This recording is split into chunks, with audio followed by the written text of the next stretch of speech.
السلام علیکم ورحمۃ اللہ تعالی وبرکاتہ۔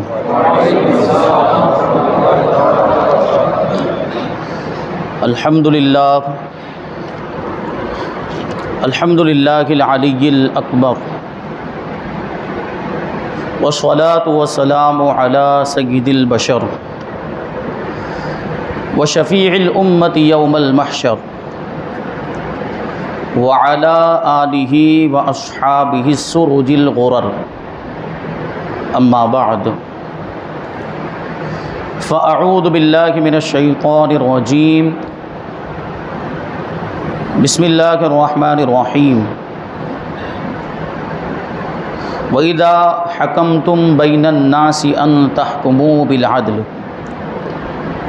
وقال تعالی فی موضع آخر، ان اللہ یأمرکم بالعدل والإحسان وإیتاء ذی القربى وینہی عن الفحشاء والمنکر والبغی یعظکم لعلکم تذکرون۔ صدق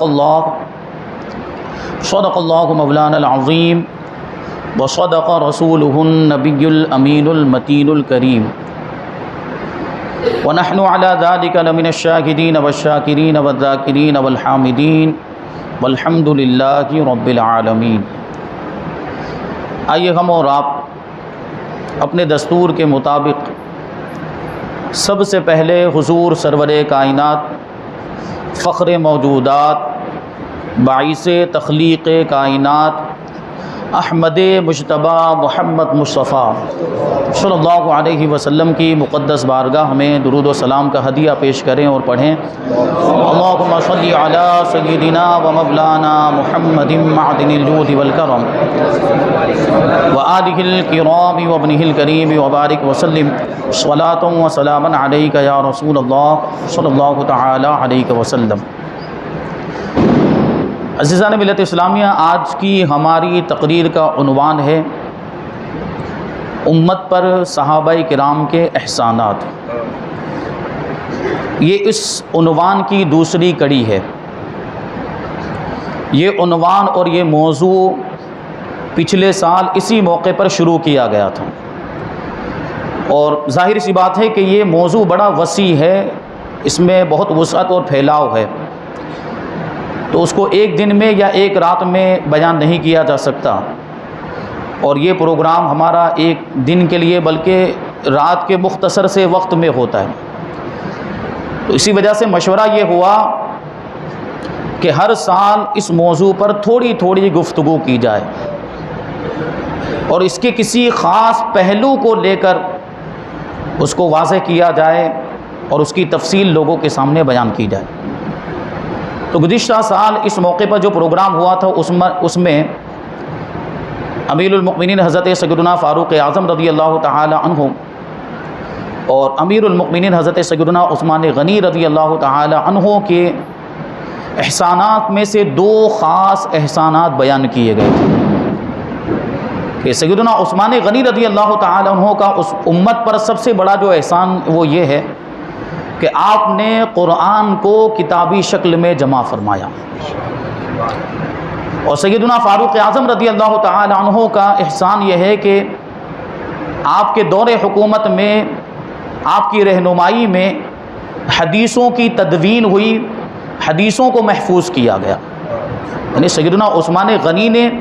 قرآن پاک کو کتابی شکل میں محفوظ کیا، تو سیدنا فاروق اعظم رضی اللہ تعالی عنہ نے حدیثوں کی تدوین اور حدیثوں کو محفوظ کرنے پر فاروق اعظم رضی اللہ تعالی عنہ نے خاص توجہ فرمائی۔ اسی سلسلے کو آج ہم آگے بڑھائیں گے کہ امت پر صحابہ کرام کے احسانات میں سے انشاءاللہ تبارک و تعالی فاروق اعظم رضی اللہ تعالی عنہ کے عدل و انصاف کی ہم بات کریں گے کہ سیدنا فاروق اعظم رضی اللہ تعالی عنہ نے عدل و انصاف کا جو نظام قائم کیا تھا، اور اس کے تعلق سے جو اصول اور قوانین و ضوابط آپ نے مقرر فرمائے تھے، وہ صرف اس امت کے لیے ہی مشعل راہ نہیں بلکہ پوری دنیا کے لیے مشعل راہ ہے۔ جو اصول اور جو قوانین اور جو ضوابط اور جو عدلیہ کا نظام، جو عدالت کا نظام فاروق اعظم رضی اللہ تعالیٰ عنہ نے قائم فرمایا تھا، آج پوری دنیا اس سے فائدہ حاصل کر رہی ہے، استفادہ کر رہی ہے. یعنی ایسا نہیں کہ صرف امت مسلمہ اس سے فائدہ اٹھا رہی ہے. آپ نے جو اصول و قوانین عطا فرمائے، پوری دنیا کی حکومتیں اور دنیا کی حکومتوں میں جو مقننہ ہوا کرتی ہیں، یعنی قانون بنانے والی جو اسمبلیاں ہوا کرتی ہیں، وہ فاروق اعظم رضی اللہ تعالیٰ عنہ کے بنائے ہوئے اصول و ضوابط سے اور آپ کے نظام عدلیہ سے کہیں نہ کہیں استفادہ ضرور کرتے، اگرچہ وہ اس کا اقرار نہ کرتے ہوں، اگرچہ وہ اس کو لوگوں کے سامنے ظاہر نہ کرتے ہوں، لیکن کہیں نہ کہیں فاروق اعظم رضی اللہ تعالیٰ عنہ کے عدل و انصاف کا اثر ان کے اوپر موجود ہے اور وہ اس سے استفادہ کرتے ہیں پوری دنیا کے لوگ. اور فاروق اعظم رضی اللہ تعالیٰ عنہ کے عدل و انصاف کا عالم یہ تھا کہ یہ کہا جاتا ہے کہ آپ کے عدل و انصاف ہی کی وجہ سے جو آپ کی حکومت 22 لاکھ مربع میل تک جو پھیلی ہے، اس میں آپ کے عدل و انصاف کا اہم کردار ہے. آپ کے عدل و انصاف کی وجہ سے 22 لاکھ مربع میل میں آپ کی حکومت پھیل گئی. مربع یعنی اسکوائر میل. یہ فاروق اعظم رضی اللہ تعالیٰ عنہ کی حکومت. اور اسی وجہ سے تو انگریز مفکرین نے یہ بات کہی تھی کہ اگر عمر رضی اللہ تعالیٰ عنہ 10 سال اور حیات رہ جاتے تو پوری دنیا میں اسلامی حکومت پھیل جاتی، پوری دنیا میں اسلام پھیل جاتا، کیونکہ آپ نے نظام ہی ایسا بنایا تھا. عدل و انصاف کا جو نظام اور عدل و انصاف کا جو سسٹم آپ نے بنایا تھا، اس کی وجہ سے لوگ بڑے مطمئن تھے. آپ کی حکومت میں، آپ کے زیر حکومت، زیر سلطنت رہنے میں، آپ کے ماتحت رہنے میں وہ بڑے خوش تھے. اور حضرت فاروق اعظم رضی اللہ تعالیٰ عنہ کی حکومت سے سب راضی تھے. یہ فاروق اعظم رضی اللہ تعالیٰ عنہ کے دور کا نظام عدل. اور اس طریقے سے آپ نے عدلیہ، اور یہ بات بھی آپ ذہن میں رکھیں کہ عدالت کا نظام جو فاروق اعظم رضی اللہ تعالیٰ عنہ نے قائم فرمایا، اس سے پہلے کبھی کسی نے قائم نہیں کیا. عدالت کا نظام اور عدلیہ کا جو نظام، باقاعدہ عدالتیں قائم ہوئی. ہر صوبے کے اندر ایک عدالت ہوا کرتی تھی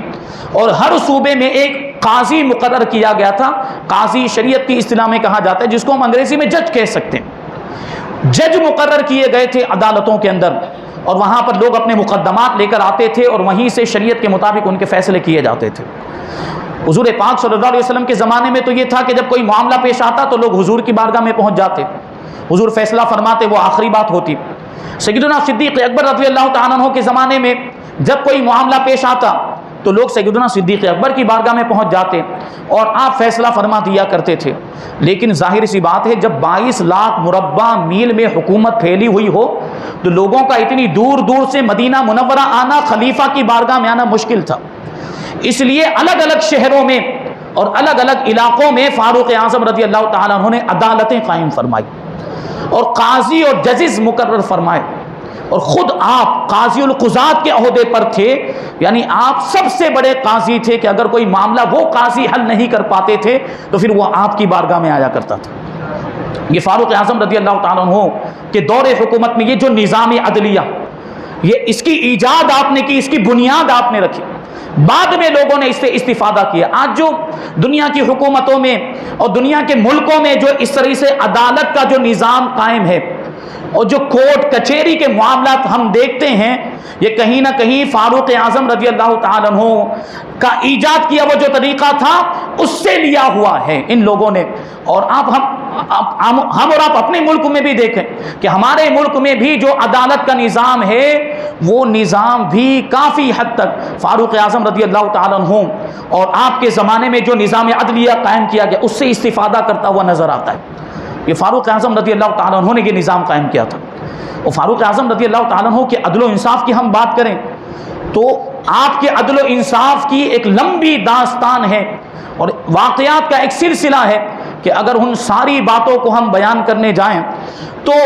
یہ ایک رات کیا کئی راتیں کم پڑ جائے اور ہماری اتنی تیاری بھی نہیں ہے کہ اس کو اتنا لمبا کھینچ سکیں. فاروق اعظم رضی اللہ تعالیٰ عنہ کے عدل و انصاف کے تعلق سے کچھ ضروری باتیں بیان کر کے انشاءاللہ تبارک و تعالیٰ ہم اپنی گفتگو کو ختم کر دیں گے، وقت بھی کم ہے. تو ایک واقعے سے ہم شروعات کرتے ہیں کہ اوس اور خزرج کے بعض قبیلے، اوس اور خزرج یہ مدینہ منورہ کے رہنے والے یہ قبیلے تھے، تو ان میں سے بعض جو شاخیں تھیں وہ وہاں سے نکل کر مدینہ منورہ سے نکل کر ملک شام میں ایک چشمے پر انہوں نے ڈیرا جمایا. اس چشمے کا نام تھا غسان. اور پھر وہ اپنی طاقت بڑھاتے گئے اور آس پاس کے شہروں پر ان لوگوں نے قبضہ کر لیا اور وہیں پر اپنی سلطنت قائم کر لی اور بہت بڑی ان کی سلطنت ہو گئی، اور ان لوگوں نے اپنی سلطنت کا نام ہی سلطنت غسانیہ رکھ دیا۔ یہ غسانی بادشاہوں کے نام سے مشہور ہو گئے۔ ان کا جو بادشاہ تھا وہ غسانی بادشاہ کہلاتا تھا۔ غسانی ان کے بادشاہوں کو ملک غسان کہا جاتا تھا۔ یہ اس طریقے سے مدینہ منورہ سے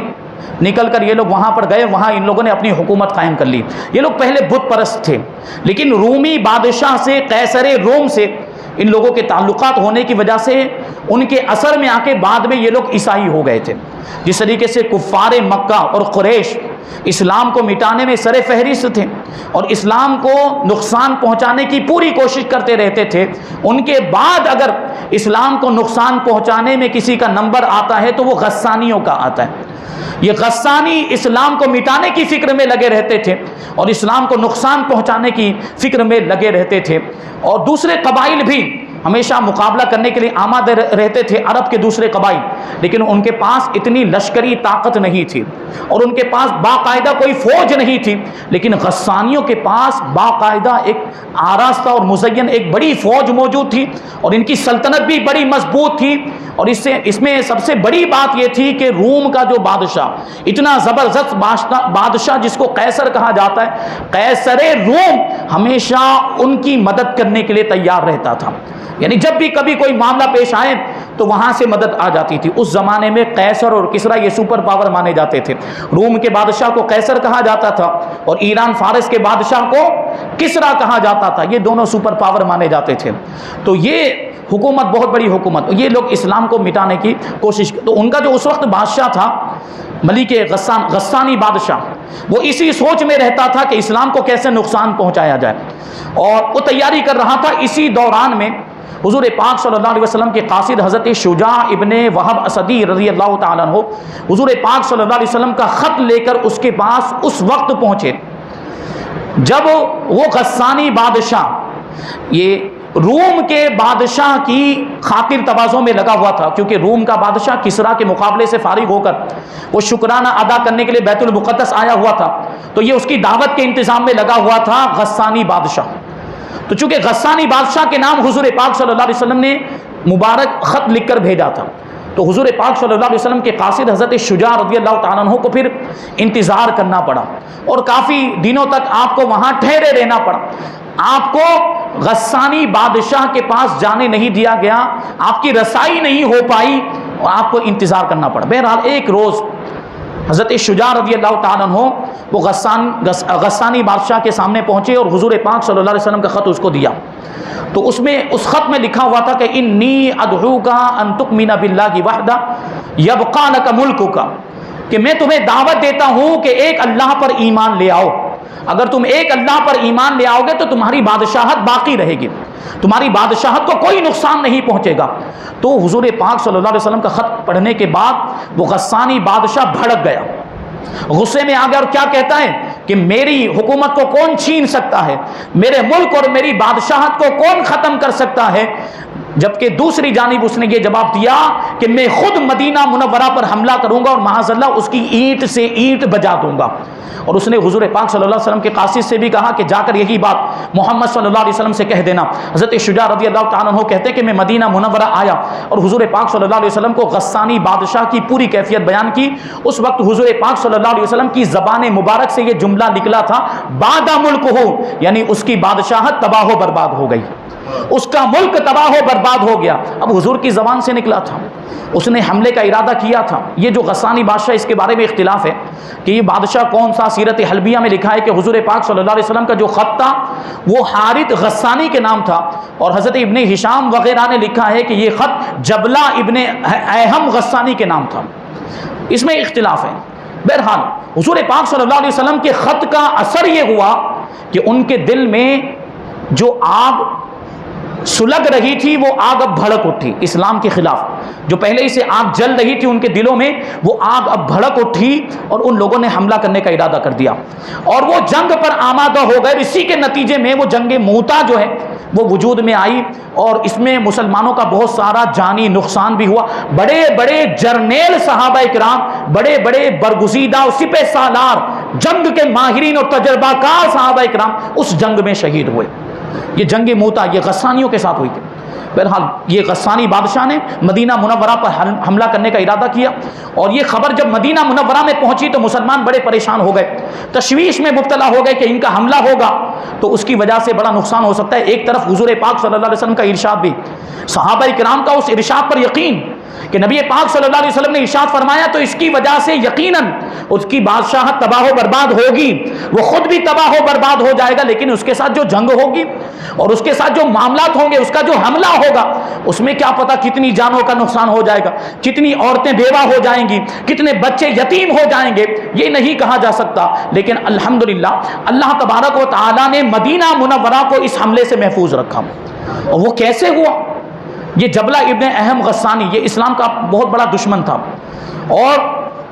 اسلام کی دشمنی میں اس نے کوئی کمی باقی نہیں رکھی تھی، لیکن گاہے بگاہے وہ اسلام کی خوبیاں بھی سنا کرتا تھا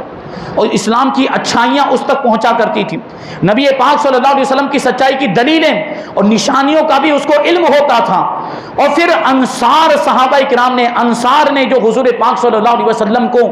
اپنے شہر میں بلا کر جو عزت دی تھی، اور حضور پاک صلی اللہ علیہ وسلم پر انصار جو ایمان لائے تھے اور حضور پاک صلی اللہ علیہ وسلم کی حفاظت میں، آپ کی حمایت میں اپنی جان اور اپنے مال اور اپنا سب کچھ قربان کر دیا، اس کا بھی جبلہ ابن اہم پر بڑا گہرا اثر پڑا تھا. اور اس کی وجہ سے اس کے دل میں کہیں نہ کہیں اسلام کی محبت پیدا ہو گئی تھی. جبلہ ابن اہم غسانی کے دل میں یہ سب دیکھ کر اسلام کی محبت پیدا ہو گئی، کیونکہ انصار اور جبلہ دونوں کا تعلق ایک ہی قبیلے سے تھا. بہرحال یہ محبت بڑھتی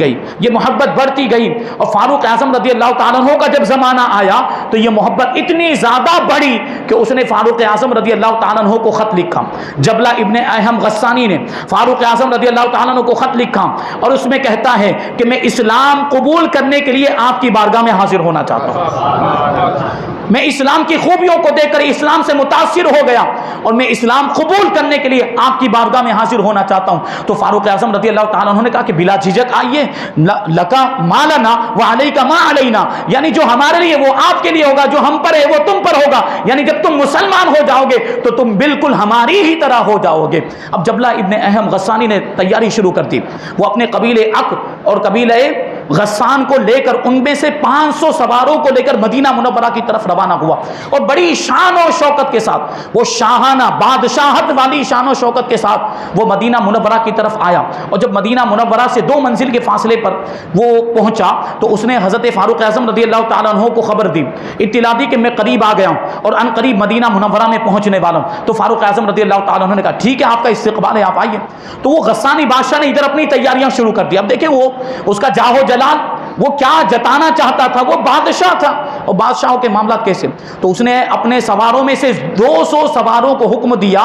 کہ وہ 200 سوار زربفت اور حریر کے وہ سرخ اور زرد لباس پہن لے. زربفت یعنی وہ ایسا لباس ہوتا ہے، ایسا کپڑا ہوتا ہے جس میں سونے اور چاندی کے تار لگے ہوئے ہوتے ہیں، یعنی بڑا قیمتی لباس. اور حریر مطلب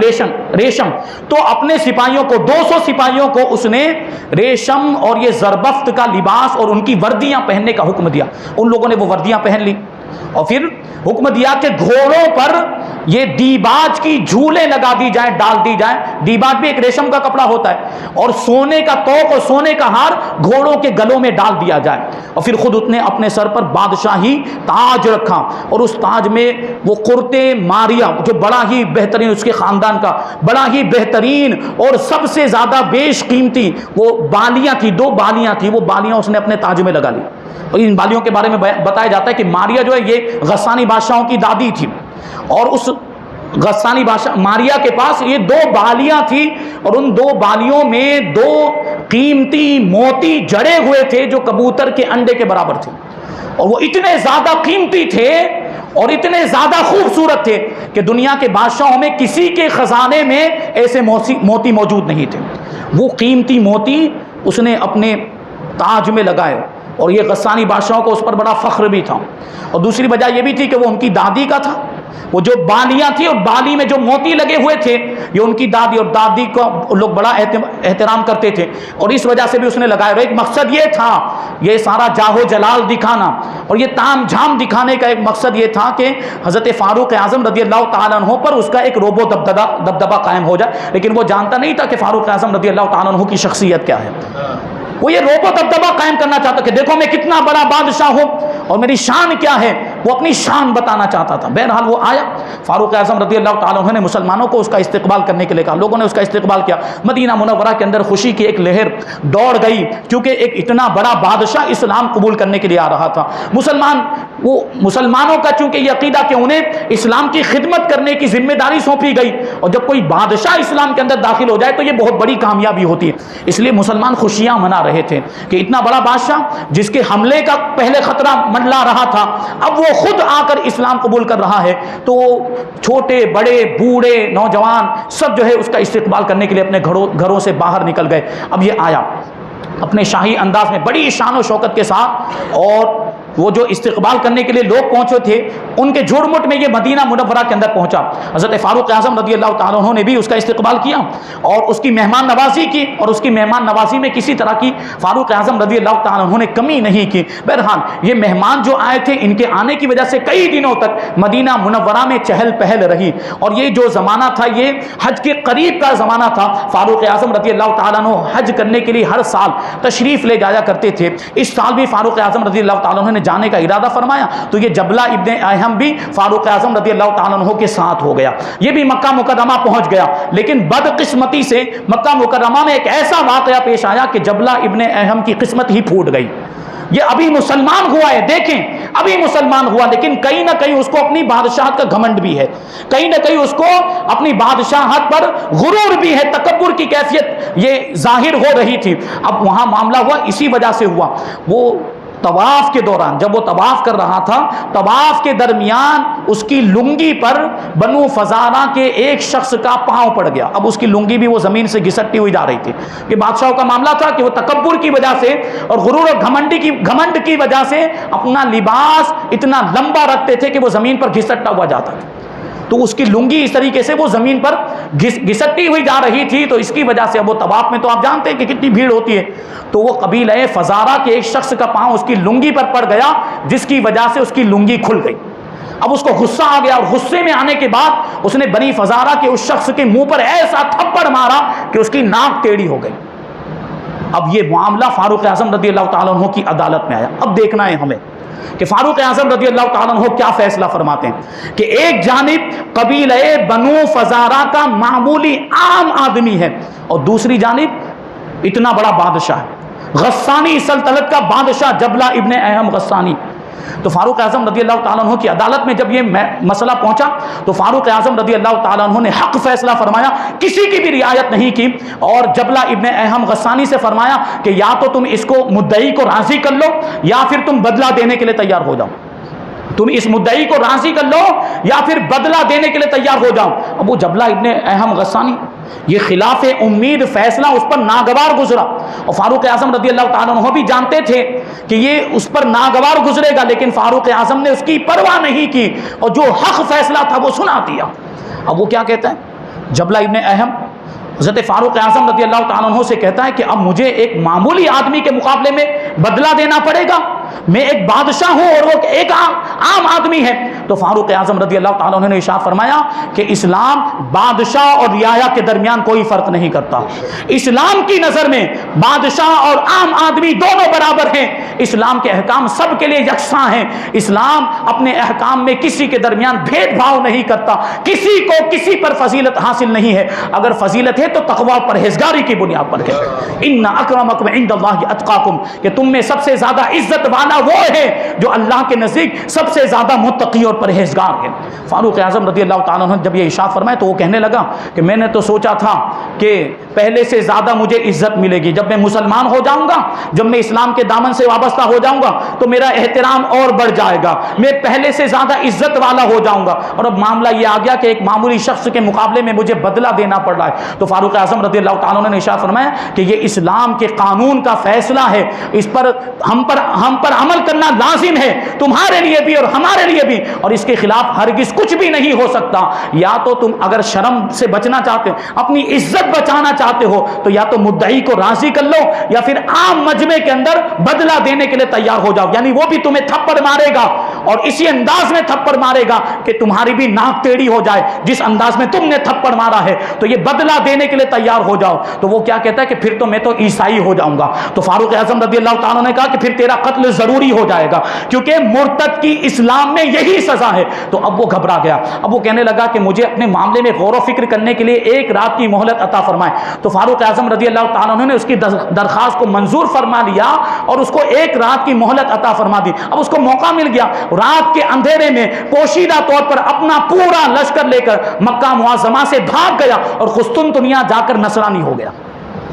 قسطنطنیہ جا کر عیسائی ہو گیا. لیکن دیکھیں فاروق اعظم رضی اللہ تعالیٰ عنہ نے بادشاہ کی بھی رعایت نہیں فرمائی. حق فیصلہ فرمانے میں اور صحیح فیصلہ سنانے میں کسی کی رعایت نہیں کی. اب بادشاہ سے غلطی ہوئی تھی تو فاروق اعظم رضی اللہ تعالیٰ عنہ نے بھی اس پر حق فیصلے کو نافذ فرمایا. یہ فاروق اعظم رضی اللہ تعالیٰ. فاروق اعظم رضی اللہ تعالیٰ عنہ نے اپنے زمانے میں ایک سسٹم بنایا ہوا تھا کہ مختلف صوبے آپ نے الگ الگ کر دیے تھے اور ہر صوبے کا ایک ایک گورنر مقرر فرمایا. آپ جب بھی کسی کو گورنر مقرر کرتے تھے تو اس سے ایک حلف لیتے تھے, حلف نامہ لکھواتے تھے. اس میں 4 شرطیں یہ بنیادی ہوا کرتی تھی حلف نامے کے اندر. وہ توجہ کے ساتھ آپ سنیں گے کیا 4 شرطیں کیا ہوا کرتی تھی. پہلی شرط یہ ہوتی تھی کہ گورنر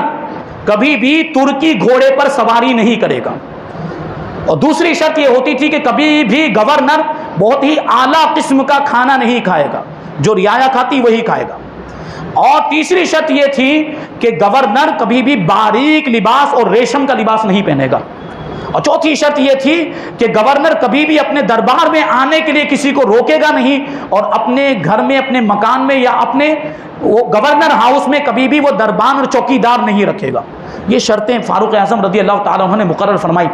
اور اس کا مقصد, اس کے مقصد پر غور کریں. اس کا مقصد یہ تھا کہ رعایا اور حاکم کے درمیان کوئی اونچ نیچ والا معاملہ نہ رہے.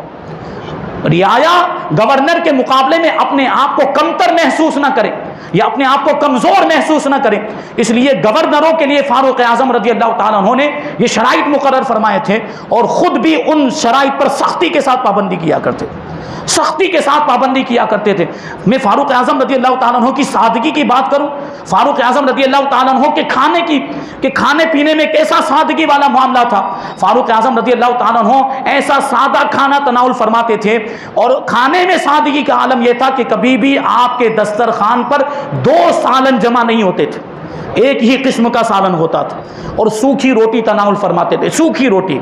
اور غذا میں انتہائی سادگی اختیار فرماتے. کبھی کبھار سوکھا ہوا گوشت پانی میں ابال کر دے دیا جاتا, وہی کھا لیتے تھے. کبھی کبھار تازے گوشت کی چند بوٹیاں دے دی جاتی, وہ تناول فرما لیتے. اور کبھی کبھی تو ایسا ہوتا کہ ایک ہی کھجور میسر آتی تو اسی کو کھا کر قناعت کر لیا کرتے تھے. ایک مرتبہ فاروق اعظم رضی اللہ تعالیٰ عنہ یہ سوکھی روٹی کھا رہے تھے, دانت سے چبا چبا کے کھا رہے تھے. تو کسی شخص نے دیکھا کہ امیر المؤمنین اور سوکھی روٹی کھا رہے ہیں, تو انہوں نے عرض کیا کہ حضور اگر حکم دے تو آپ کے لیے ہم نرم روٹی تیار کروا دیں. حکم دے تو اگر آپ حکم دیں, آپ کا حکم ہو جائے تو نرم اور اچھی عمدہ قسم کی روٹی, اچھے آٹے کی روٹی ہم آپ کے لیے تیار کروا دیں. تو فاروق اعظم رضی اللہ تعالیٰ عنہ نے جو جملہ ارشاد فرمایا یہ دنیا کے حکمرانوں کے لیے تعزیانہ عبرت ہے. فاروق اعظم رضی اللہ تعالیٰ عنہ نے ارشاد فرمایا کہ عمدہ غذا حاصل کرنے پر اور عمدہ غذا کا انتظام کرنے پر کیا مجھ سے زیادہ بھی کوئی قدرت رکھتا ہوگا؟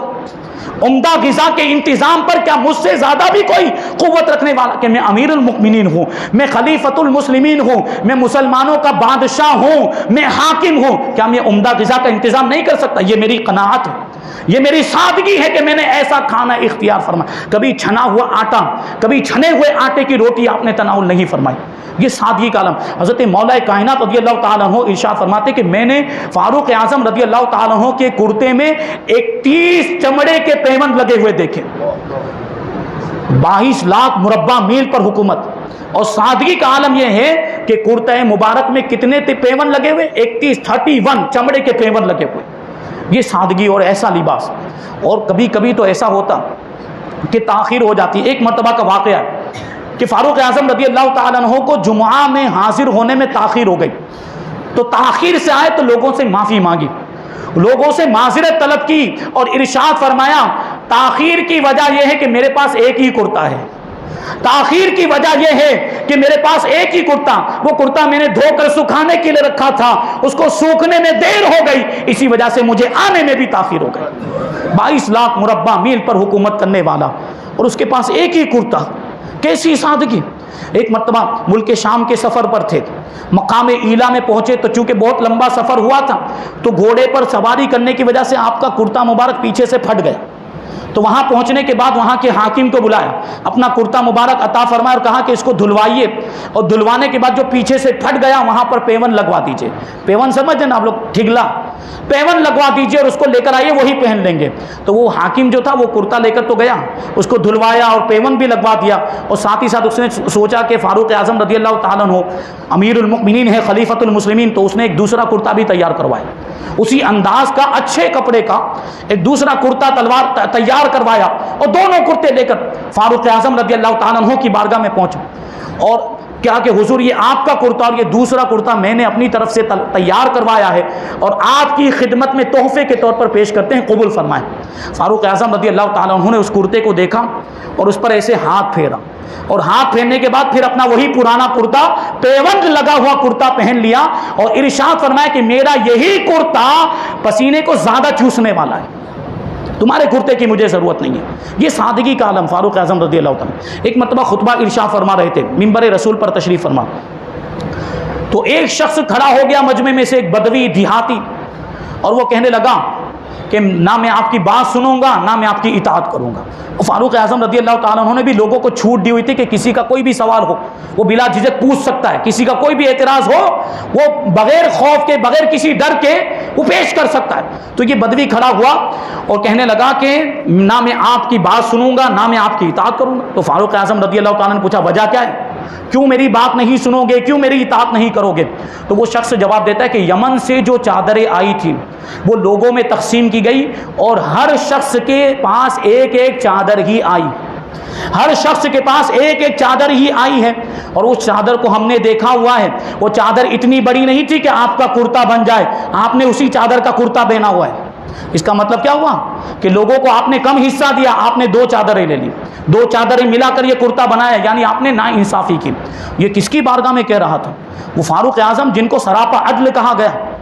ان کے بارے میں کہتا ہے کہ آپ نے ناانصافی کی۔ فاروق اعظم رضی اللہ تعالیٰ نے اپنے صاحبزادے حضرت عبداللہ کو بلایا اور ارشاد فرمایا اس کا جواب عبداللہ دیں گے۔ تو حضرت عبداللہ کھڑے ہوئے اور ارشاد فرماتے ہیں کہ میرے والد ماجد کے حصے میں بھی ایک ہی چادر آئی تھی، میرے والد ماجد نے کوئی ناانصافی نہیں کی ہے، بس ہوا یہ کہ جب اس کے کرتا بنانے کا ارادہ بنایا تو اس کو ناکافی تھی وہ چادر کرتے کے لیے، میں نے اس بات کو محسوس کیا تو میں نے اپنے حصے میں جو چادر آئی تھی وہ اپنے والد ماجد کو ہبا کر دی کہ کم سے کم والد ماجد کا تو کرتا تیار ہو جائے۔ تو میرے والد ماجد نے کوئی زیادتی نہیں کی، کوئی ظلم نہیں کیا ہے۔ یہ فاروق اعظم رضی اللہ تعالیٰ، تو یہ عدل و انصاف فاروق اعظم رضی اللہ تعالیٰ عنہ کا۔ فاروق اعظم رضی اللہ تعالیٰ عنہ نے گورنروں کے لیے یہ قوانین مقرر فرمائے تھے اور یہ شرائط مقرر فرمائے، اور پھر جب کوئی گورنر ان شرائط کی پابندی نہیں کرتا تو اس کو سزا بھی دیتے تھے، اور گورنر آپ کی ہیبت کی وجہ سے کانپ جایا کرتے تھے۔ ایک مرتبہ مصر کے گورنر، ان کا نام تھا ایاز ابن غنم، ان کے بارے میں فاروق اعظم رضی اللہ تعالیٰ عنہ کو خبر پہنچی کہ وہ ریشم کا لباس پہنتے ہیں اور انہوں نے دربان رکھنا شروع کر دیا، تو یہ شرائط کے خلاف تھا۔ تو فاروق اعظم رضی اللہ تعالیٰ عنہ نے حضرت محمد ابن مسلمہ کو بھیجا اور کہا کہ جاؤ اور ایاز ابن غنم کو جس حالت میں پاؤ گرفتار کر کے یہاں لے کر آؤ۔ تو ایاز ابن غنم کو لایا گیا، اب وہ فاروق اعظم رضی اللہ تعالیٰ عنہ کی بارگاہ میں پہنچے۔ فاروق اعظم رضی اللہ تعالیٰ عنہ نے ان کا ریشم کا لباس اتار دیا اور ٹاٹ کا ایک کمبل منگوایا اور وہ ٹاٹ کا کمبل ان کو پہنایا، اور ٹاٹ کا کمبل پہنانے کے بعد بکریوں کا ایک ریوڑ منگایا، اور فاروق اعظم رضی اللہ تعالیٰ نے لے یہ بکریاں لے کر جا اور ان کو چرا، کیونکہ تو لوگوں پر حکومت کرنے کے قابل نہیں ہے، تو لوگوں پر حکومت کرنے کے قابل نہیں، تو بکریاں چرانے کے لائق ہے۔ یہ فاروق اعظم رضی اللہ تعالیٰ عنہ کا عدل و انصاف۔ آپ نے فرمایا کہ ریشم نہیں پہننا، پھر بھی انہوں نے پہنا تھا، دربان نہیں رکھنا، پھر بھی رکھا تھا، تو اس کی سزا ان کو یہ ملی۔ اسی وجہ سے گورنر آپ کی ہیبت سے کانپا کرتے تھے۔ یہ فاروق اعظم رضی اللہ تعالیٰ عنہ کا روب و دبدبہ اور عدل و انصاف کے معاملہ۔ ایک مرتبہ ایسا واقعہ ہوا کہ مصر کے گورنر حضرت عمرو بن عاص رضی اللہ تعالیٰ عنہ صحابی رسول، بڑے جلیل القدر صحابی رسول ہیں، ان کا بیٹا، اس کا نام تھا محمد ابن عمرو، اس نے کسی مصری بدوی کے ساتھ دوڑ کا مقابلہ کیا، ریس لگائی. تو ریس لگانے میں، دوڑ کے مقابلے میں، وہ مصری جو بدوی تھا، مصر کے کسی دیہات کا رہنے والا، وہ آگے نکل گیا، وہ جیت گیا. تو اب ظاہر سی بات، یہ گورنر کا بیٹا تھا تو اس کو تھوڑا خمار تھا. حضرت عمرو بن عاص کا بیٹا محمد ابن عمرو، اس نے کیا کیا، اس مصری کو کوڑے مارے، بہت کوڑے مارے. اس کو تکلیف ہوئی، لیکن حضرت عمرو بن عاص کو جب یہ پتہ چلا تو حضرت عمرو بن عاص گھبرا گئے اور یہ سوچا کہ اگر فاروق اعظم رضی اللہ تعالیٰ عنہ کو اس واقعے کے بارے میں پتہ چل گیا تو پھر ہماری خیریت نہیں. تو اس کو روپوش کر دیا، مصری بدوی کو کہیں چھپا دیا کہ فاروق اعظم رضی اللہ تعالیٰ عنہ کو اس کے بارے میں پتہ نہ ہونے پائے. لیکن جب وہ رہا ہوا تو وہ فاروق اعظم رضی اللہ تعالیٰ عنہ کی بارگاہ میں مدینہ منورہ پہنچ گیا اور جو اس کے اوپر زیادتی ہوئی تھی وہ پورا واقعہ بیان کر دیا. اب فاروق اعظم رضی اللہ تعالیٰ عنہ نے کہا کہ یہیں پر رکو، میرے پاس ہی ٹھہرے رہو. اور پھر قاصد بھیجا، حضرت عمرو بن عاص کو بھی بلوایا اور آپ کے بیٹے کو بھی بلوایا. دونوں آئے، دربار خلافت میں دونوں کھڑے ہیں. فاروق اعظم رضی اللہ تعالیٰ عنہ نے کہا کہاں ہے وہ مصری، اس کو بلایا جائے. وہ مصری آیا، فاروق اعظم رضی اللہ تعالیٰ عنہ نے اس کے ہاتھ میں کوڑا دیا اور کہا لے یہ محمد ابن عمرو کو مارنا شروع کر اور اپنا بدلہ لے کہ یہ بہت بڑوں کی اولاد بنتا ہے. اس نے ایک جملہ اس وقت بولا تھا جب وہ کوڑے مار رہا تھا، محمد ابن عمرو جب مصری بدوی کو کوڑے مار رہا تھا تو ساتھ ہی ساتھ وہ یہ کہتا جا رہا تھا کہ میں بڑوں کی اولاد ہوں، میں بڑوں کی اولاد ہوں، میں کریموں کی اولاد ہوں، میں شرافت والوں کی اولاد ہوں. تو فاروق اعظم رضی اللہ تعالیٰ عنہ نے بھی اس مصری کو کوڑا دیا اور کہا کہ لے اب تو بھی اس کو مار اور بڑوں کی اولاد کو کوڑوں کے ذریعے سے تو سزا دیتا جا. حضرت انس ابن مالک رضی اللہ تعالیٰ عنہ اس واقعے کے راوی ہیں. حضرت انس ابن مالک کہتے ہیں کہ اس بدوی نے محمد ابن عمرو کو کوڑے مارنا شروع کر دیا. وہ مارتا جا رہا تھا. شروع میں تو ہمیں لگا، شروع میں ہم سوچ رہے تھے کہ ہاں مارنا چاہیے، اس کو سزا ملنی چاہیے، لیکن اس نے اتنے زیادہ کوڑے مارے، اتنے زیادہ کوڑے مارے کہ پھر ہم کہنے لگے کہ اب اسے بند کر دینا چاہیے، اب کوڑے مارنا روک دینا چاہیے. اور فاروق اعظم رضی اللہ تعالیٰ عنہ کہتے جا رہے تھے بڑوں کی اولاد کو مار، بڑوں کی اولاد کو کوڑے مار. فاروق اعظم رضی اللہ تعالیٰ عنہ ارشاد فرماتے جب وہ کوڑے مار کر تھک گیا تو فاروق اعظم کہتے ہیں کہ اب عمرو ابن عاص کو بھی مار، اب عمرو ابن عاص کو بھی کوڑے مار کہ اس کو باپ کے اقتدار کا خمار نہ ہوتا تو یہ جرم نہ کرتا. اس نے اپنے باپ کی طرف نسبت کرتے ہوئے کہا تھا کہ میں بڑوں کی اولاد ہوں اور بڑوں کے اوپر بھروسہ کرتے ہوئے اور بڑوں کے اقتدار اور ان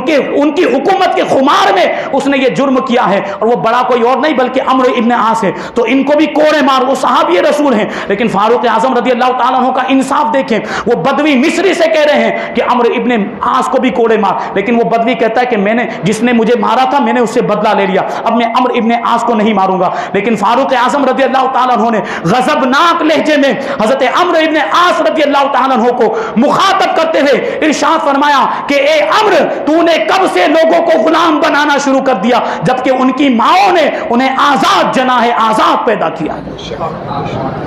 تجھے کس نے حق دیا لوگوں کو غلام بنانے کا؟ یہ فاروق اعظم رضی اللہ تعالیٰ عنہ کا عدل و انصاف. ایسے بہت سارے واقعات. فاروق اعظم رضی اللہ تعالیٰ عنہ رعایا کی خبر گیری کے لیے رات میں نکلا کرتے تھے، گشت کیا کرتے تھے مدینہ منورہ کی گلیوں میں. ایک مرتبہ ایسے نکلے، فاروق اعظم رضی اللہ تعالیٰ عنہ ایک مکان کے قریب سے گزرے تو اندر سے ایک بچے کے رونے کی آواز آئی. تو پوچھا اور جو اندر خاتون بچے کی ماں اس سے ارشاد فرمایا کہ بچے کو کچھ کھلا کر اور دودھ پلا کر خاموش کیوں نہیں کرتی، اس کا رونا بند کیوں نہیں کرتی؟ تو اندر سے خاتون نے جواب دیا کہ امیر المؤمنین کی طرف سے اعلان ہوا ہے کہ دودھ پیتے بچے کا وظیفہ بیت المال سے نہیں جاری کیا جائے گا. دودھ پینا اگر بچہ چھوڑ دے تب وظیفہ جاری کیا جائے گا. اس زمانے میں مسلمانوں کے لیے بیت المال سے وظیفے جاری کیے جاتے تھے، ان کی مدد کی جاتی تھی اس طریقے سے. تو وہ خاتون جواب دیتی ہے کہ امیر المؤمنین کی طرف سے یہ اعلان ہوا ہے کہ دودھ پیتے بچے کا وظیفہ نہیں لگے گا، اس لیے میں بچے کا دودھ چھڑا رہی ہوں تاکہ اس کا وظیفہ جاری ہو جائے اور ہمیں گزر بسر کرنے میں آسانی ہو جائے. فاروق اعظم رضی اللہ تعالیٰ عنہ نے جب اس کا یہ جملہ سنا تو ارشاد فرمایا اللہ کی قسم عمر نے آج تک کتنے بچوں پر زیادتی کی اور لوگوں کے مجمع میں آنے کے بعد اعلان کیا کہ سن لو آج کے بعد جب سے بچہ پیدا ہوگا تبھی سے اس کا وظیفہ جاری ہو جائے گا اور دودھ چھڑانے کا انتظار نہیں کیا جائے. ایک مرتبہ آپ گزر رہے تھے تو ایک خاتون کو اشعار پڑھتے ہوئے سنا. وہ اشعار جن کا ترجمہ یہ مفہوم یہ تھا کہ رات بہت زیادہ ہو گئی ہے اور ستارے چمک رہے ہیں لیکن مجھے یہ بات جگا رہی ہے کہ میرے ساتھ کھیلنے والا کوئی نہیں، یعنی میرا شوہر نہیں ہے۔ خدا کی قسم اگر مجھے اللہ کے عذاب کا خوف نہ ہوتا تو اس چارپائی کی چولیں ہلنے لگ جاتی، لیکن میرے نفس کے ساتھ جو اللہ تبارک و تعالیٰ جو میرا نگہبان ہے اس کے عذاب کا مجھے خوف ہے اور اس کے عذاب سے میں ڈرتی ہوں، اس وجہ سے میں نے اپنے آپ کو محفوظ رکھا ہوا ہے۔ فاروق اعظم رضی اللہ تعالیٰ عنہ نے جب اس کے یہ اشعار سنے تو کہا کہ اے بی بی تو یہ اشعار کیوں پڑھتی، اس قسم کے اشعار کیوں پڑھتی، کیا ضرورت پڑ گئی؟ تو اس نے جواب دیا کہ میں اپنے شوہر کی ملاقات کے شوق میں یہ اشعار پڑھ رہی ہوں، اور میرا شوہر کئی دن سے کئی مہینوں سے جنگ پر گیا ہوا ہے اور کافی ٹائم ہو گیا، کئی مہینے گزر گئے، وہ واپس نہیں آیا۔ فاروق اعظم رضی اللہ تعالیٰ عنہ نے جب یہ جملہ سنا تو وہاں سے واپس آنے کے بعد فوراً قاصد کو بھیجا اور ارشاد فرمایا اس کے شوہر کو بلایا جائے، واپس اس کے شوہر کو میدان جنگ سے واپس بلا دیا جائے۔ اور چونکہ اس وقت فاروق اعظم رضی اللہ تعالیٰ عنہ کی زوجہ محترمہ کا انتقال ہو چکا تھا، اس لیے آپ اپنی صاحبزادی ام المؤمنین حضرت بی بی حفصہ رضی اللہ تعالیٰ عنہا کے پاس گئے اور ان سے پوچھا کہ اے میری بیٹی بتا کہ شوہر کے بغیر کوئی عورت شوہر کے بغیر کب تک رہ سکتی، کتنی مدت تک وہ شوہر کے بغیر رہ سکتی ہے؟ تو آپ کی صاحبزادی حضرت بی بی حفصہ رضی اللہ تعالیٰ عنہ نے شرم کی وجہ سے اپنے سر کو جھکا دیا اور کوئی جواب نہیں دیا۔ تو فاروق اعظم رضی اللہ تعالیٰ عنہ نے ارشاد فرمایا کہ اللہ تبارک و تعالیٰ حق بات بیان کرنے میں شرم نہیں کرتا، حیا نہیں کرتا، تجھے کیوں حیا آتی ہے؟ تو ام المؤمنین حضرت بی بی حفصہ رضی اللہ تعالیٰ عنہ نے ہاتھ کے اشارے سے فرمایا کہ 3 مہینے تک یا زیادہ سے زیادہ 4 مہینے تک عورت اپنے شوہر کے بغیر رہ سکتی ہے۔ فاروق اعظم رضی اللہ تعالیٰ عنہ پھر مجمع میں آئے اور ارشاد فرما دیا خبردار کوئی بھی شخص 4 مہینے سے زیادہ میدان جنگ میں نہ رہے، 4 مہینے سے زیادہ میدان جنگ میں نہ رہے، وہ اپنے گھر والوں کے بھی حقوق کو ادا کرے۔ یہ فاروق اعظم کا عدل و انصاف، اس کی مثال مل سکتی کہیں نہیں مل سکتی۔ فاروق اعظم رضی اللہ تعالیٰ عنہ نے ایسی ایسی مثالیں قائم فرمائی اور ایسے ایسے واقعات ہیں فاروق اعظم رضی اللہ تعالیٰ عنہ کے تعلق سے۔ ابھی باتیں بہت زیادہ ہے لیکن ایک بہت ہی اہم چیز ہے جو میں لے کر آیا ہوں اس کو بیان کر دوں۔ فاروق اعظم رضی اللہ تعالیٰ عنہ نے جو قاضی مقرر کیے تھے ان قاضی کو فاروق اعظم رضی اللہ تعالیٰ عنہ خطوط لکھا کرتے تھے اور ان میں بڑے اصول اور رہنما قوانین اور ضوابط ہوا کرتے تھے۔ فاروق اعظم رضی اللہ تعالیٰ عنہ نے اپنے دور حکومت میں ایک قاضی مقرر کیے تھے، ان کا نام تھا قاضی شریح۔ قاضی شریح کو فاروق اعظم رضی اللہ تعالیٰ نے ایک خط لکھا تھا، وہ خط میں آپ کو پڑھ کے سناؤں گا تو آپ کو اندازہ ہوگا کہ فاروق اعظم رضی اللہ تعالیٰ عنہ کو اللہ تبارک و تعالیٰ نے کیسی فراست عطا فرمائی، کیسی سوجھ بوجھ عطا فرمائی اور کیسی مہارت اور کیسا تجربہ تھا۔ فاروق اعظم رضی اللہ تعالیٰ عنہ لکھتے ہیں، حضرت قاضی شریح سے فرماتے ہیں اذا جاءک شیء فی کتاب اللہ فاقض بہ ولا یفتننک عنہ الرجال، یعنی جب تمہارے پاس کوئی ایسا معاملہ آ جائے جس کا فیصلہ تمہیں قرآن میں مل جائے، یعنی جس کے تعلق سے حکم صریح حکم تمہیں قرآن میں مل جائے تو پھر قرآن کے مطابق تم فیصلہ کر دو اور احتیاط سے کام لو کہ لوگ تمہیں کہیں اس سے ہٹا نہ دیں، یعنی اس سے تمہیں پھیر نہ دیں۔ پھر آگے ارشاد فرماتے ہیں فَإِن جَاءَكَ أَمْرٌ لَيْسَ فِي كِتَابِ اللَّهِ فَانظُرْ سُنَّةَ رَسُولِ اللَّهِ صلی اللہ علیہ وسلم فَاقْضِ بِهَا، اور اگر تمہیں قرآن میں اس کا فیصلہ نہ ملے، کوئی معاملہ ایسا آ جائے کہ قرآن میں اس کا حکم نہ ملے تو رسول پاک صلی اللہ علیہ وسلم کی سنت کو دیکھو، یعنی رسول پاک صلی اللہ علیہ وسلم کی احادیث مبارکہ کی روشنی میں اس کا فیصلہ کرو۔ پھر آگے فرماتے ہیں فَإِن جَاءَكَ مَا لَيْسَ فِي كِتَابِ اللَّهِ وَلَيْسَ فِيهِ سُنَّةٌ مِّن رَسُولِ اللَّهِ صلی اللہ علیہ وسلم فَانظُرْ مَا اجْتَمَعَ النَّاسُ عَلَيْهِ فَخُذْ بِهِ، اور اگر ایسا معاملہ آ جائے جس کا فیصلہ نہ تو قرآن میں ملے نہ ہی احادیث میں ہو تو پھر لوگوں کے اجماع پر نظر کرو کہ لوگوں کا اتفاق کس پر ہے اور پھر اس کے مطابق فیصلہ کر دو۔ آگے فرماتے ہیں فَإِن جَاءَكَ مَا لَيْسَ فِي كِتَابِ اللَّهِ وَلَمْ يَكُنْ فِيهِ سُنَّةٌ مِّن رسول اللہ صلی اللہ علیہ وسلم ولم يتکلم فیہ احد قبلک فاختر ای الامرین شئت، اور اگر کوئی ایسا معاملہ آ جائے جس کا حکم قرآن پاک میں بھی نہ ملے اور جس کا حکم حدیث میں بھی نہ ملے اور اس میں کسی نے کلام بھی نہ کیا ہو، اس پر اتفاق بھی نہ ہونے پایا ہو، تو پھر 2 معاملوں میں سے جسے چاہے اختیار کر لو، یعنی اپنی رائے کے مطابق غور و فکر کرنے کے بعد جس پر تمہارا دل جمے اس کے مطابق فیصلہ کرو۔ لیکن آگے مزید ارشاد فرماتے ہیں ان شئت ان تتحد برائیک وتقدم فتقدم وان شئت ان تتاخر فتاخر ولا اردت تاخر الا خیر لک، کہ اگر اپنی رائے کے ساتھ اجتہاد کرنا چاہو اور اسے مقدم کرنا چاہو تو مقدم کرو، یعنی غور و فکر کرنے کے بعد بعد اگر فیصلہ کرنا چاہو تو فیصلہ کر سکتے ہو، لیکن اگر اسے مؤخر کرنا چاہو تو اسے مؤخر کر دو۔ میں سمجھتا ہوں کہ مؤخر کرنا ہی تمہارے لیے زیادہ بہتر ہے، یعنی معاملے کو ملتوی کر دو غور و فکر کرنے کے لیے، دوسروں سے مشورہ کرنے کے لیے۔ اور وہ قاضیوں کو بھی حکم تھا کہ جب کسی معاملے کے اندر وہ پھنس جائیں اور کسی معاملے کے اندر جب وہ فیصلہ نہ کرنے پائیں اور فیصلہ نہ ہو پائے، وہ معاملہ حل نہ ہو پائے، تو پھر امیر المؤمنین کی بارگاہ میں بھیج دیا جائے۔ تو مؤخر کرنے کا یہ مطلب تھا۔ یہ تو ایک خط تھا، لیکن ایک بڑا تاریخی خط ہے جو فاروق اعظم رضی اللہ تعالیٰ عنہ نے حضرت سیدنا ابو موسیٰ اشعری رضی اللہ تعالیٰ عنہ کو لکھا تھا، اور اس میں ایسے اصول بیان ہوئے ہیں اور ایسے قوانین اور ضوابط بیان کیے گئے ہیں کہ آج بھی لوگ اس کی تشریح کرتے رہتے ہیں، اور آج بھی لوگ اس کی وضاحتیں کرتے ہیں، اور آج بھی لوگ اس کو مشعل راہ بناتے ہیں۔ وہ اصول ایسے ہیں، وہ قوانین ایسے ہیں کہ آج بھی حکومتیں اس پر عمل کر لیں تو یہ حکومتیں کامیاب ہو جائیں، یہ عدالتیں کامیاب ہو جائیں۔ وہ اصول آپ کو دیکھنے ہیں۔ فاروق اعظم رضی اللہ تعالیٰ عنہ نے کیا فرمایا تھا؟ حضرت ابو موسیٰ اشعری کو خط لکھتے ہیں اور ارشاد فرماتے ہیں اما بعد فإن القضاء فریضۃ محکمہ وسنۃ متبعہ، یعنی حمد و صلات کے بعد میں کہتا ہوں کہ لوگوں کے درمیان میں کسی معاملے میں فیصلہ کرنا ایک اہم اور پختہ فریضہ ہے اور قابل عمل طریقہ ہے۔ ففہم اذا ادلی الیک بحجۃ وانفذ الحق اذا وضح فانه لا ينفع تکلم بحق لا نفاذ له۔ بس اس بات کو بھی اچھی طرح سمجھ لو کہ جب تمہارے پاس کوئی ایسی واضح دلیل آ جائے جس کے ذریعے فیصلہ کرنا ممکن ہو تو فوراً اس فیصلے کو نافذ کر دو، کہ عملی نفاذ کے بغیر فقط حق بات کہنے کا کوئی فائدہ نہیں۔ یعنی تم بولتے رہو تو زبان سے بولنے کا کوئی مطلب نہیں جب تک اس کو نافذ نہ کیا جائے۔ نافذ کرنے کے اندر ہی تو فائدہ ہے تاکہ اس کو جو مظلوم ہے اس کو انصاف مل جائے۔ آگے فرماتے ہیں واسی بین الناس فی وجہک و مجلسک وعدلک حتی لا ییأس الضعیف من عدلک ولا یطمع الشریف فی حیفک، کہ اپنے چہرے،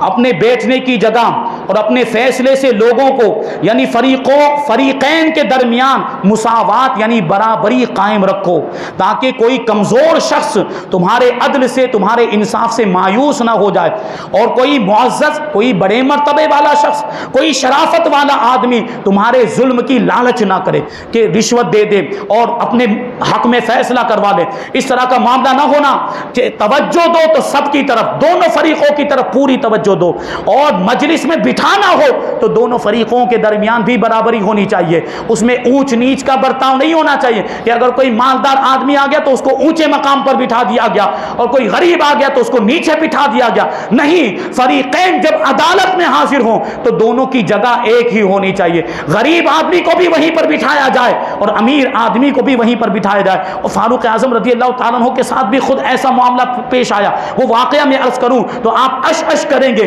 فاروق اعظم رضی اللہ تعالیٰ عنہ کا حضرت ابی ابن کعب رضی اللہ تعالیٰ عنہ کے ساتھ کسی معاملے میں اختلاف ہو گیا۔ اس وقت مدینہ منورہ کے قاضی حضرت زید ابن ثابت رضی اللہ تعالیٰ عنہ تھے۔ تو یہ دونوں اپنا مقدمہ لے کر، دیکھیں امیر المؤمنین ہیں لیکن مقدمہ لے کر کہاں جا رہے ہیں؟ حضرت زید ابن ثابت کی بارگاہ میں جا رہے ہیں، کیونکہ خود اس معاملے کے اندر ایک فریق بنے ہوئے تھے، فیصل نہیں تھے، اس لیے خود فیصلہ نہیں کر سکتے تھے۔ اس لیے حضرت زید ابن ثابت کے گھر پر گئے، اور حضرت زید ابن ثابت ایک الگ سے عدلیہ بھی آپ کے لیے مقرر کی گئی تھی، لیکن بعض معاملات وہ اپنے مکان میں بھی سماعت کیا کرتے تھے، بعض معاملات کی سنوائی وہ اپنے مکان میں بھی کیا کرتے اور اس کا جو ہے کہ وہ فیصلہ کرتے تھے۔ تو حضرت زید ابن ثابت رضی اللہ تعالیٰ عنہ جو کاتبان وحی میں شمار ہوتے ہیں، ان کے گھر پر حضرت امیر المؤمنین فاروق اعظم رضی اللہ تعالیٰ عنہ اور حضرت ابی ابن کعب رضی اللہ تعالیٰ عنہ پہنچے۔ تو جیسے ہی فاروق اعظم رضی اللہ تعالیٰ عنہ ان کے مکان میں داخل ہوئے، حضرت زید ابن ثابت رضی اللہ تعالیٰ عنہ جس چٹائی پر بیٹھے ہوئے تھے اس چٹائی کے کنارے پر ہو گئے، اور چٹائی کا حصہ تھوڑا سا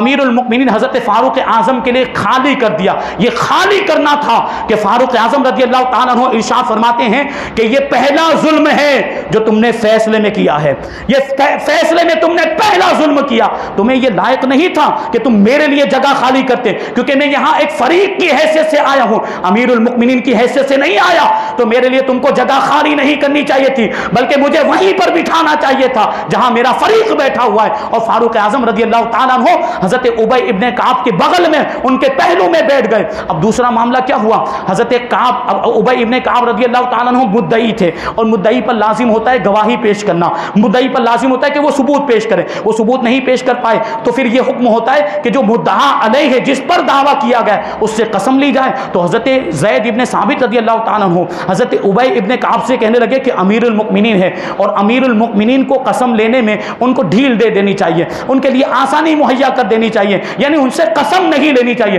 تو فاروق اعظم رضی اللہ تعالیٰ عنہ اور ناراض ہوئے اور ارشاد فرمایا کہ یہ تمہارا بنایا ہوا قانون نہیں ہے، یہ شریعت کا قانون ہے، تم اسے تبدیل نہیں کر سکتے۔ اور ان کے کہے بغیر فاروق اعظم رضی اللہ تعالیٰ عنہ نے قسم کھائی، اور معاملہ اور فیصلہ ہو جانے کے بعد فاروق اعظم رضی اللہ تعالیٰ عنہ نے حضرت زید ابن ثابت سے غضبناک لہجے میں ارشاد فرمایا کہ میرے رہتے ہوئے اب تم کوئی بھی فیصلہ نہیں کر سکو گے، تمہیں عہدہ قضا سے معزول کیا جاتا ہے، تمہیں عہدہ قضا سے معزول کیا جاتا ہے۔ یہی فرمایا کہ بٹھانے میں، مجلس میں بھی کوئی فرق نہیں ہونا چاہیے، توجہ دینے میں بھی کوئی فرق نہیں ہونا چاہیے۔ آگے ارشاد فرماتے ہیں البینۃ علی من ادعا والیمین علی من انکر، کہ گواہ لانا یہ مدعی یعنی دعویٰ کرنے والے کی ذمہ داری ہے، اور قسم اٹھانا منکر یعنی انکار کرنے والے کی ذمہ داری ہے۔ اور فرماتے ہیں وَالصُّلْحُ جائز بین المسلمین الا صلحا احل حراما او حرم حلالا، اور مسلمانوں کے درمیان صلح کرانا جائز ہے جو صلح شرعی ہو، لیکن جو صلح کسی حرام کو حلال کر دے یا کسی حلال کو حرام کر دے اس صلح کی اجازت نہیں ہے۔ اور آگے فرماتے ہیں لا یمنعک قضاء قضیتہ بالامس راجعت فیہ نفسک وہدیت فیہ لرشدک ان تراجع الحق، کہ حق بات کو قبول کرنے میں تیرا کل کا وہ فیصلہ آڑے نہ آئے جس میں تیرا نفس رجوع کر چکا ہو اور تجھے درست رہنمائی مل چکی ہو۔ اس کا مطلب یہ تھا کہ تم نے اس سے پہلے کبھی کوئی فیصلہ کیا ہو اور اس فیصلے میں تمہیں کوئی تأمل ہو اور اس میں تم رجوع کرنا چاہتے ہو، تو حق بات واضح ہو جانے کے بعد رجوع کرنے میں کترانا نہیں چاہیے اور اس میں تأمل نہیں کرنا چاہیے، اس فیصلے سے رجوع کر لینا چاہیے۔ یہ کتنا بڑا اصول، کتنی اہم بات اور کیسا عظیم قانون فاروق اعظم رضی اللہ تعالیٰ عنہ نے دنیا والوں کو بتایا۔ آج ہم دیکھتے ہیں کہ عدالتوں میں بھی بہت سے ایسے فیصلے جو غلط ہو جاتے ہیں، فاروق اعظم نے اس کا بھی اصول عطا فرمایا کہ اگر کوئی فیصلہ غلط ہو جائے تو اس سے رجوع کر لیا جائے تاکہ مظلوم کو انصاف مل جائے، کسی کے ساتھ کوئی زیادتی نہ ہونے پائے اور کسی کے ساتھ کوئی ظلم نہ ہونے پائے۔ آگے فرماتے ہیں فإن الحق قدیم ومراجعة الحق خیر من التمادی بالباطل، کیونکہ حق قدیم ہے، حق پرانا ہے، اور حق بات کی طرف رجوع کرنا باطل میں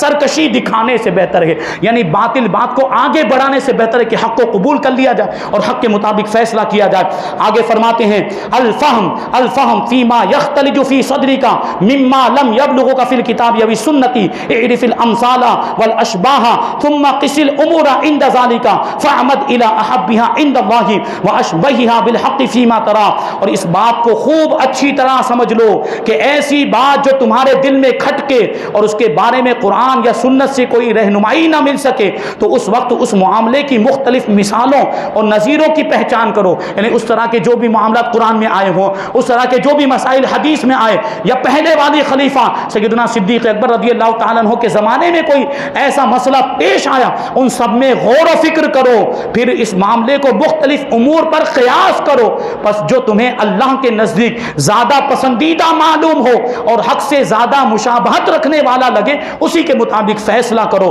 آگے فرماتے کہ وَجْعَلْ لِمَنِ ادَّعَىٰ بَيِّنَةً أَمَدًا يَنْتَهِي إِلَيْهِ فَإِنْ أَحْضَرَ بَيِّنَةً أَخَذَ بِحَقِّهِ وَإِلَّا وَجَّهَتَ الْقَضَاءَ عَلَيْهِ فَإِنَّ ذَلِكَ أَجْلَىٰ لِلْعَمَىٰ وَأَبْلَغُ فِي الْعُذْرِ، یعنی اگر گواہ کا دعویٰ کرنے والا اگر گواہ پیش کرنے کی مہلت مانگے تو اس کو مہلت دے دو، کہ وہ کہے کہ میرے پاس گواہ ہیں لیکن مجھے ان کو حاضر کرنے میں تھوڑا ٹائم لگے گا تو مجھے مہلت دی جائے، تو اس کو مہلت دے دو، بس اگر وہ گواہ پیش کر دے تو اس کے حق میں فیصلہ کر دو، اور اس کے خلاف اگر وہ گواہ پیش نہ کر سکے تو پھر اس کے خلاف فیصلہ کرو، کیونکہ یہی طریقہ اندھے کے لیے معاملے کو زیادہ روشن کرنے والا ہے اور عذر بیان کرنے والے کے لیے زیادہ واضح ہے۔ آگے فرماتے ہیں المسلمون عدول بعضهم على بعض الا مجلود فی حد او مجرب فی شہادت زور او ظنین فی ولاء او قرابت، یعنی تمام مسلمان ایک دوسرے کے حق میں گواہی دینے کے لیے عادل ہیں، یعنی ان پر بھروسہ کیا جا سکتا ہے۔ ایک مسلمان کی گواہی دوسرے مسلمان کے حق میں قبول کی جا سکتی ہے سوائے اس شخص کے جس پر حد جاری کر دی گئی ہو، جس نے کسی پر جھوٹی تہمت لگائی اور جھوٹی تہمت لگانے کی بنیاد پر اس پر وہ تہمت کی حد جاری کی گئی تو اس کی گواہی قبول نہیں کی جائے گی۔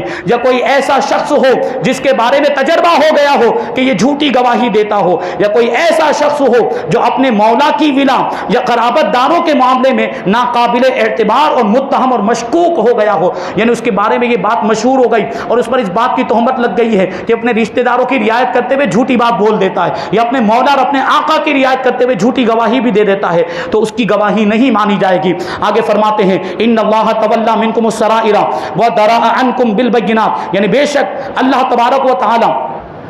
تمہارے پوشیدہ امور اللہ تبارک و تعالیٰ کے سپرد ہیں اور دو گواہوں کے سبب تم سے وہ درگزر فرماتا ہے، یعنی دل میں کیا ہے وہ تو اللہ تبارک و تعالیٰ ہی جانتا ہے، لیکن جو ظاہری ثبوت ہے وہ دو گواہ ہیں، وہ دو گواہ اگر آ جائیں تو اس کے مطابق فیصلہ کر دیا جائے۔ آگے فرماتے کہ وَإِيَّاكَ، یہ بہت پیاری چیز ہے، دیکھیں غور کرنے کی ضرورت ہے کہ عدالتوں میں جو معاملات ہوتے ہیں اور آج بھی عدالتوں میں اس پر کہیں نہ کہیں عمل ہو رہا ہے، فرماتے کہ وَإِيَّاكَ وَالْقَلَقَ وَالرَّجَرَ وَالتَّعَذِّيبِ النَّاسِ وَالتَّنَكُّرَ للخصوم فی مواطن الحق التي یوجب اللہ بها الاجر ويحسن بها الذخر، یعنی فیصلہ کرنے میں پریشانی، تنگ دلی، لوگوں کو اذیت دینے اور حق کے ان مواقع پر فریقین سے اپنائیت برتنے سے بچو جن کے سبب اللہ تبارک و تعالی اجر کو واجب کر دیتا ہے اور اسے اخروی ذخیرے بنا دیتا ہے۔ یعنی کیا مطلب ہوا کہ فیصلہ کرنے میں پریشانی میں مبتلا نہیں ہونا چاہیے، اکتاہٹ میں مبتلا نہیں ہونا چاہیے اور غصے کی حالت میں فیصلہ نہیں کرنا چاہیے، کیونکہ غصے کی حالت میں فیصلہ کریں گے تو فیصلہ غلط ہو جائے گا۔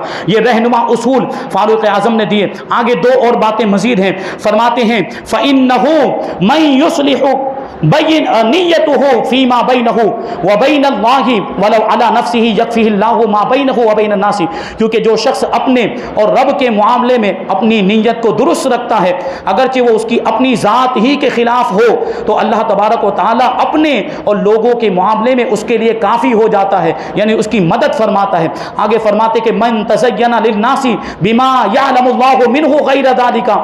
یشنہ اللہ، اور جو شخص لوگوں کے لیے ایسی چیز مزین اور ظاہر کرتا ہے جو اس کے دل میں نہیں ہے تو اللہ تبارک و تعالیٰ اس کو عیب دار فرما دیتا ہے، یعنی پھر وہ لوگوں میں معیوب ہو جاتا ہے۔ یہ فاروق اعظم رضی اللہ تعالیٰ عنہ کا وہ خط ہے، آج بھی لوگوں کے لیے مشعل راہ، اور جو حکومت کے عہدوں پر بیٹھے ہوئے ہیں اور جو عدالتوں میں جج بنے ہوئے ہیں ان کے لیے یہ خط رہنمائی کا یہ سامان فراہم کرتا ہوا نظر آتا ہے۔ یہ فاروق اعظم رضی اللہ تعالیٰ عنہ کا وہ خط ہے۔ اور بھی بہت ساری باتیں ہیں، اور بھی دوسرے جو قضات تھے اور جو گورنر تھے فاروق اعظم رضی اللہ تعالیٰ عنہ نے جو مقرر فرمائے تھے ان کے لیے فاروق اعظم رضی اللہ تعالیٰ عنہ وقتاً فوقتاً یہ رہنمائی والے خطوط جو بھیجا کرتے تھے اور ان کی اس طریقے سے رہنمائی کیا کرتے تھے۔ ایک مرتبہ حضرت فاروق اعظم رضی اللہ تعالیٰ عنہ نے ابو موسیٰ اشعری رضی اللہ تعالیٰ عنہ کے نام پر یہ ایک خط لکھا تھا، وہ بھی بڑا عجیب و غریب اور اس میں بھی تعجب ہوتا۔ اس میں یہ لکھا تھا کہ سال میں ایک دن ایسا ہونا چاہیے کہ اس میں پورا بیت المال خالی کر دیا جائے اور اس میں جھاڑو لگا دی جائے، پورا بیت المال خالی کر دیا جائے اور اس میں جھاڑو لگا دی جائے تاکہ لوگوں کو پتا چل جائے کہ کچھ بھی ذخیرہ اندوزی نہیں کی جا رہی اور ان کے مال کو بیجا جمع کر کے نہیں رکھا جا رہا ہے بلکہ حقداروں تک پہنچایا جا رہا ہے۔ تو سال میں ایک دن ایسا ہونا چاہیے کہ پورا بیت المال خالی کر دیا جائے اور اس میں جھاڑو لگا دی جائے۔ یہ فاروق اعظم رضی اللہ تعالیٰ عنہ کا حکم ہے۔ اور فاروق اعظم رضی اللہ تعالیٰ عنہ جب کسی کو گورنر بناتے تھے تو اس کے مال، اس کے پاس جتنی بھی دولت ہوتی، جو کچھ بھی ساز و سامان ہوتا، اس کی فہرست بنواتے تھے اور وہ فہرست بنوانے کے پاس اپنے پاس رکھتے، اور فہرست بنانے کا مقصد کیا ہوتا کہ اس کو گورنر بنایا جا رہا ہے، ابھی تک اس کی آمدنی یہ ہے، وہ مال اور سامان سے اس کا اندازہ ہو جاتا، گورنر بننے کے بعد اس کی آمدنی میں اضافہ ہوتا ہے، اس کے مال میں اضافہ ہوتا ہے یا نہیں ہوتا؟ اگر اضافہ ہوتا تو کارروائی کرتے تھے کہ کہاں سے آیا، کہیں رشوت کے معاملات تو نہیں ہیں اور کہیں کوئی دوسرے معاملات، تو سارے گورنروں کی سارے مال و دولت کی ساری فہرست فاروق اعظم رضی اللہ تعالیٰ عنہ کے پاس رہا کرتی تھی۔ ایک مرتبہ حضرت سعد ابن ابی وقاص، وہ کیسے جلیل القدر صحابی رسول، عشرہ مبشرہ میں آپ کا شمار ہوتا ہے، حضرت سعد ابن ابی وقاص رضی اللہ تعالیٰ عنہ کو فاروق اعظم رضی اللہ تعالیٰ عنہ نے اپنے دربار میں بلایا اور ان کے مال کی تفصیل معلوم کی، تمہارے پاس کتنا مال ہے، تمہارے پاس کتنی دولت ہے، تو دیکھا تو وہ ضرورت سے زیادہ تھا، تو آپ نے کیا کیا، اس مال کے دو حصے کیے، آدھا مال حضرت سعد ابن ابی وقاص کو واپس دے دیا اور آدھا مال بیت المال میں جمع کروا دیا۔ یہ شان ہے فاروق اعظم رضی اللہ تعالیٰ عنہ کے۔ ابھی کتنی باتیں بیان کی جائے، بہت ساری باتیں ہیں، لیکن وقت ختم ہو گیا۔ اللہ تبارک و تعالیٰ کی بارگاہ میں دعا کرتے ہیں کہ اللہ تبارک و تعالیٰ ہم سب کو حضرت امیر المؤمنین فاروق اعظم رضی اللہ تعالیٰ عنہ کے نقش قدم پر چلنے کی توفیق عطا فرمائے اور ان کے بتائے ہوئے چلے ہوئے طریقے پر چلتے ہوئے ہمیں بھی عدل و انصاف والی زندگی گزارنے کی توفیق عطا فرمائے، ظلم و زیادتی سے بچنے کی توفیق عطا فرمائے، صحابہ کرام سے بھی محبت کرنے کی توفیق عطا فرمائے، اہل بیت اطہار سے بھی محبت کرنے کی توفیق عطا فرمائے، ہم سب کو مذہب اہل سنت و جماعت مسلک اعلی حضرت پر قائم و دائم رکھے اور اسی پر ہم سب کا خاتمہ فرمائے۔ وما علینا الا البلاغ۔ السلام علیکم۔